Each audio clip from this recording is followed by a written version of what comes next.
Okay, let's start with the punch this morning.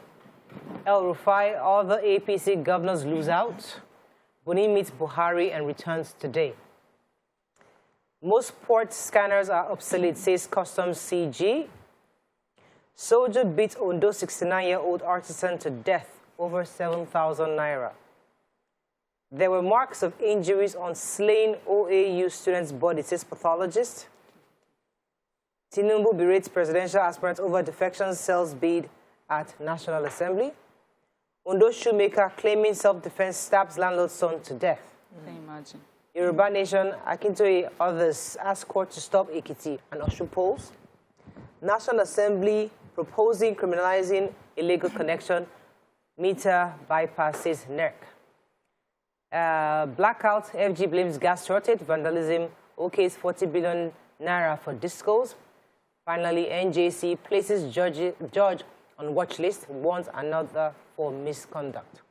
Okay, let's start with which story? The human interest. Yes, so a shoemaker, Sikiru Owolabi, has been arrested for allegedly killing a 48-year-old man, Bolanle Adilewa, in Ijomimo area of Akure, Ondo State capital. According to the story, they said they had an argument which degenerated into a fight, and Owolabi was said to have stabbed the victim to death. While he was taken to, so the victim died on his way to the hospital, and while he was taken into custody, he confessed that they were having an argument, and the victim took something to hit him with. In self-defense, he took a bottle and stabbed him. So the case has been moved to, I think, the state CID for more investigations. Mm-hmm. So the custom boss was addressing the passing out parade of cadets at Ikeja, and he said that, that all the nation's ports had scanners that had gone obsolete. When he joined the service, he said most of their scanners had gone obsolete, but he worked with the Ministry of Finance, and that they have 3 mobile scanners now that are working, and that they are looking at getting 135 scanners nationwide to boost border security. He also talked about the agency's vehicle identification number for valuation of imported vehicles, saying that this has come to stay. That the freight forwarders were the ones who were complaining on the system not working. And so decided these vehicle identification numbers and the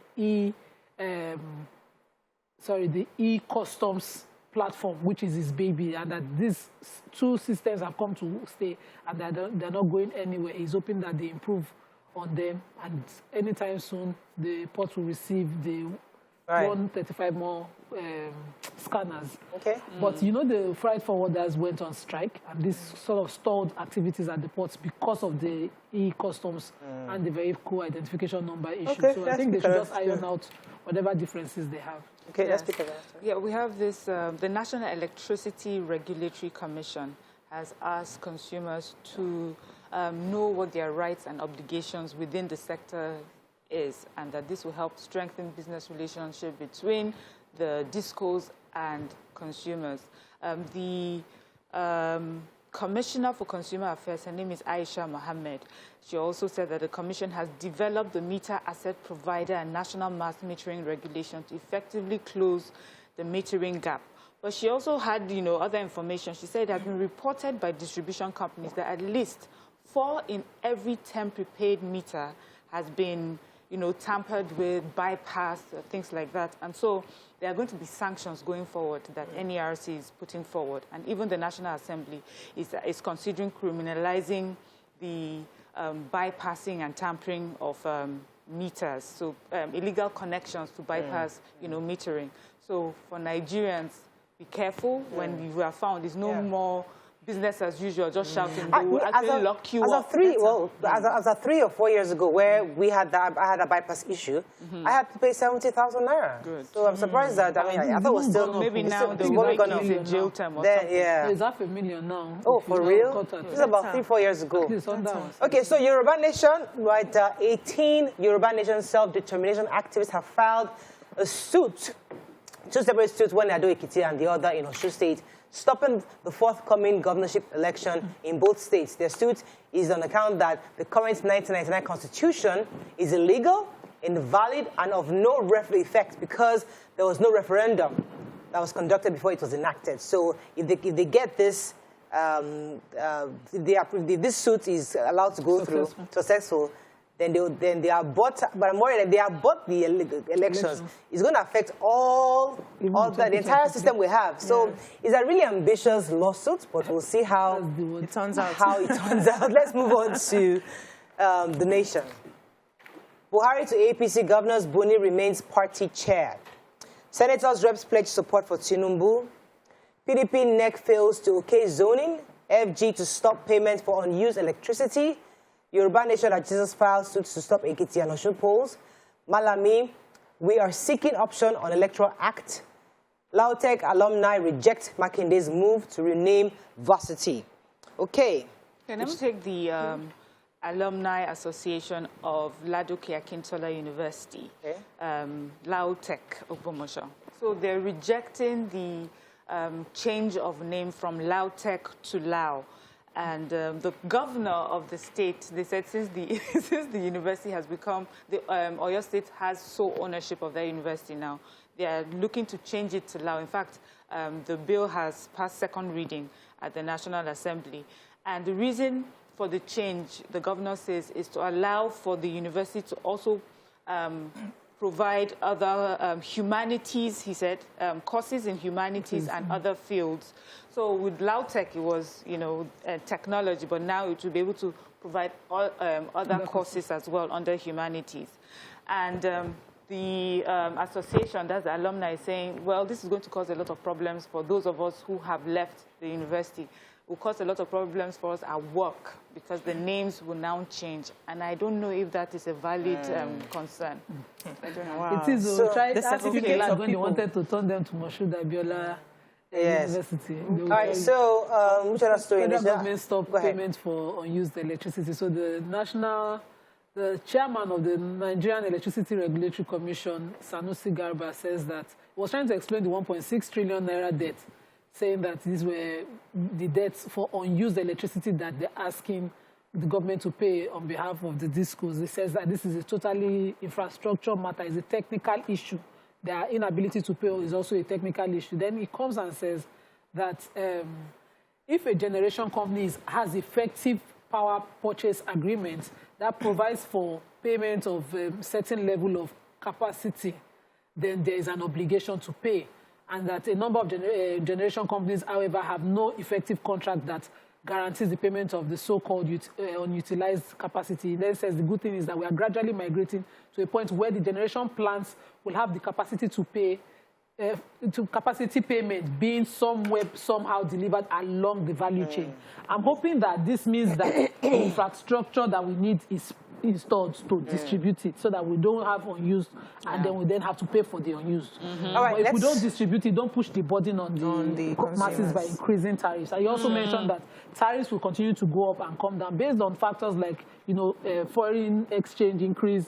And if it drops, hopefully it will drop. Doesn't mean that always nothing ever drops. Prices never drop. Never comes down. Anyway, let's go on a break. When we come back, we continue with the review. Stay with us. We'll be right back.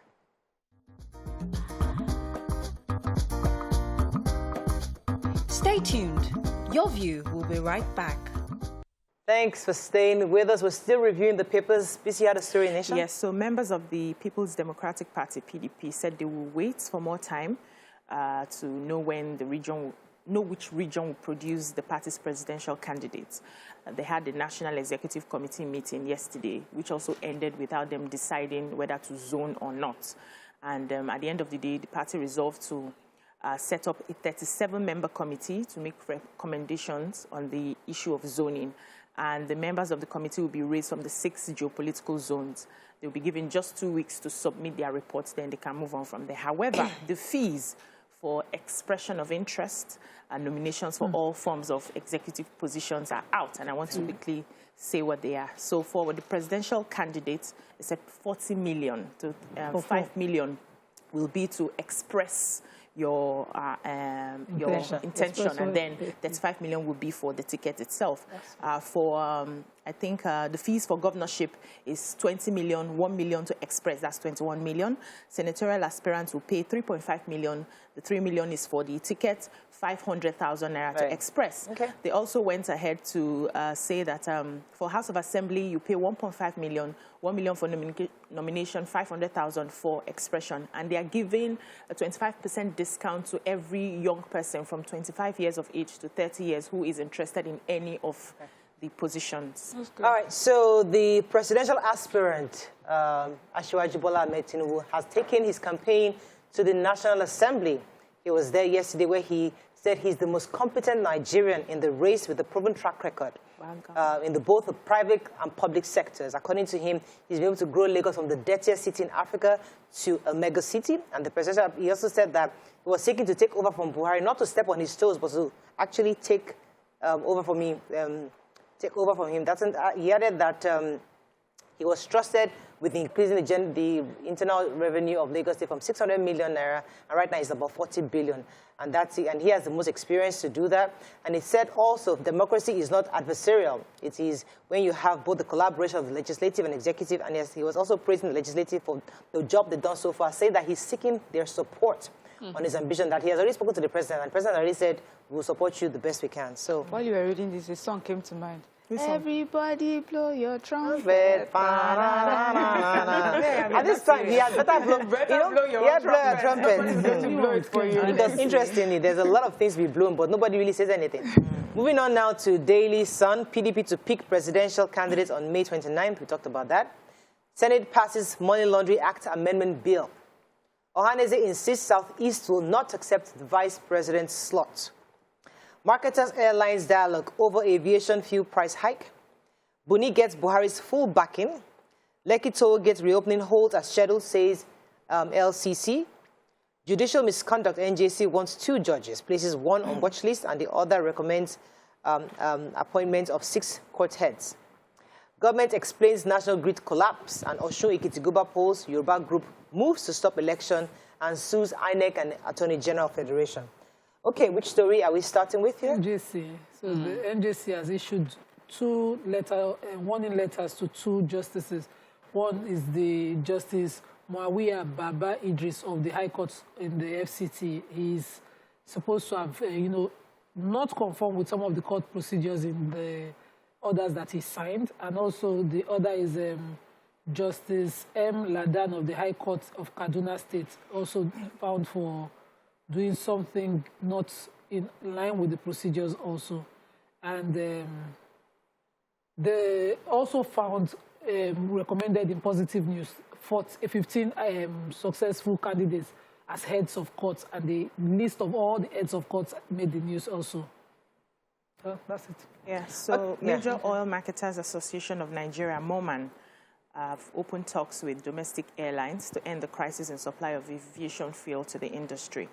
The House of Representatives tried to intervene alongside the Nigerian Midstream and Downstream Petroleum Regulatory Authority and the plight of passengers on domestic routes. So the Executive Secretary of MOMA, Mr. Clement Isong, is saying that this crisis is caused because of the international fuel prices and also because of the invasion of Ukraine by Russia, and the fact that the federal government is paying quite a lot to subsidize fuel for us. But he's saying that this too shall pass, and if it's possible that the marketers find a way to get Forex so that it makes things easy for them, that very soon the prices will balance and we'll be able to have okay, I think we brought him on one of the leaders yesterday on the show, so he also reiterated that. Go ahead. Yeah, the Senate yesterday had passed the Money Laundering Act 2011 Amendment Bill. So let me just read in summary, the amendments will provide for an effective and comprehensive legal framework to invigorate the fight against money laundering with emphasis on prevention, provide penalties, expanded the scope of supervisory bodies, provide protection for the employees of various anti-graft institutions, and approve the establishment of the Special Control Unit against money laundering under the EFCC. And this unit of the EFCC would be charged with the effective implementation of money laundering laws in relation to designated non-financial businesses or professions in Nigeria. So, in essence, we're taking this war against money laundering seriously. Okay. So the Lagos State government has said that the reopening of the LCC tollgate cannot be avoided because obviously the company LCC is owing both local and foreign lenders quite a bit of money. According to the Commissioner for Information and Strategy, Mr. Gbenga Motoshe, said that local lenders are being owed about 11.6 billion, while foreign lenders have been owed $31.1 million. And they said tollgate, what they've done so far, they've gone to speak with all the various stakeholders, as the OBAs, the community transporters, the resident associations of that area, to have a meeting with them to explain to them why there was a need to actually reopen the tollgate, that they expect that there wouldn't be any resistance at all. So everything is scheduled to open April 1st, as agreed. Moving on quickly to Vanguard, APC, Buhari fires Bello, says Boni to conduct convention. Strike, NANS gives FG ASU 2 weeks deadline to open varsities. PDP set to hold presidential primary in May. Anambra upbeat as Soludo takes over today. Electoral Act amendments request FG to consider all options available, says Malami. NJC places judge on watchlist case appointment of 9 judges. British High Commission refutes claims of students' work family visa suspension.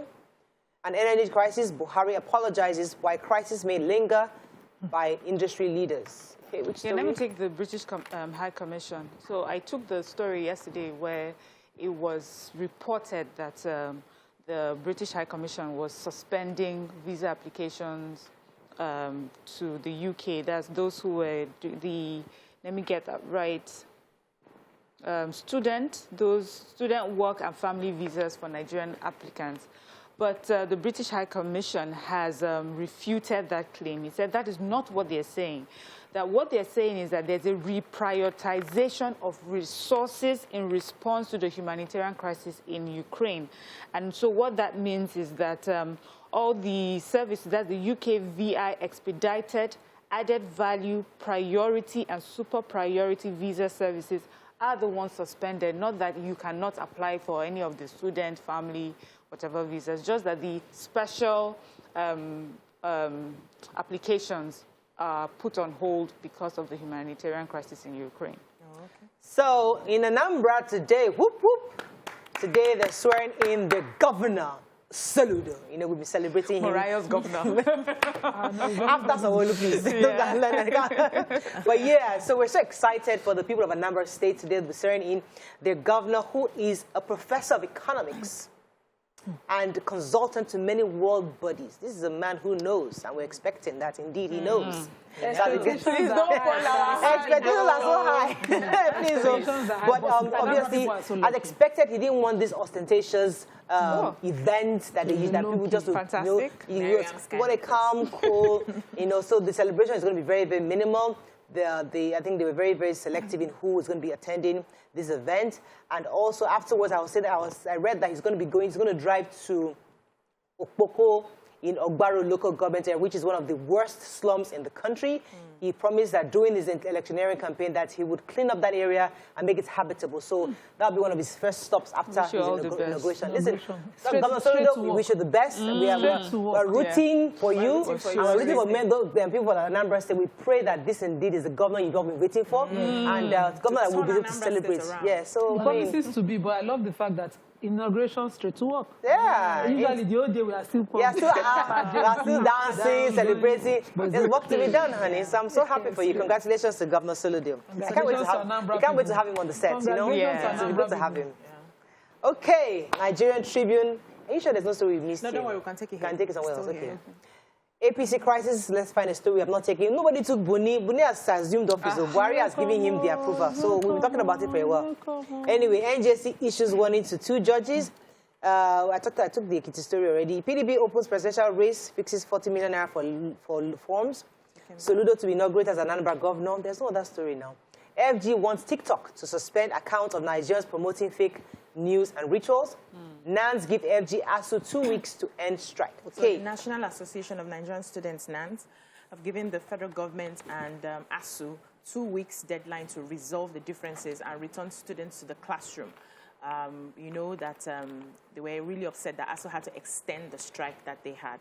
And they have said that they are going to be giving them this time from the 25th of March to the 28th. If nothing is done, they are going to go all out on the streets with their mattresses, their foams. They'll be cooking on the streets. They'll make sure that they block everything because this is really affecting them.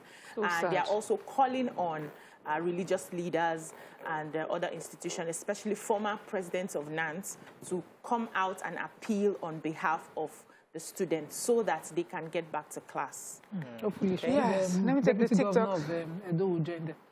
Let me take the TikTok story. So the Minister for Communications and Digital Economy, Professor Issa Pantami, he met with a delegation from TikTok, and although he was represented by the DG, National Information Technology Development and Agency, and all what they were talking about was, you know, concerns on how social media is being used, especially in this case TikTok. He says that there's need for TikTok to be more transparent in what they do with the data that they collect, and that also with their algorithm design, it's important that they are transparent with that as well.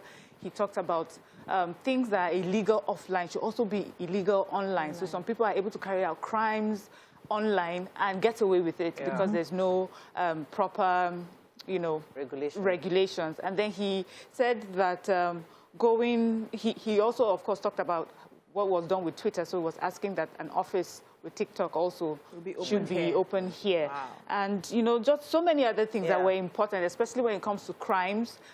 He's talked about people using the videos to promote fake news, ritual killings, and things like that. So very good conversation. And let's say, and then TikTok on their part said that they have heard, and then we'll hear back from them. They don't just hear. I'm happy about that. They're promoting ritualism online now. The way they do it now is bringing the abnormal to public, and before you know it, it becomes acceptable as normal because people see it all the time. So please, they need to do something. Let's go on a break. When we come back, move on to our sponsored segment. Stay with us. We'll be right back.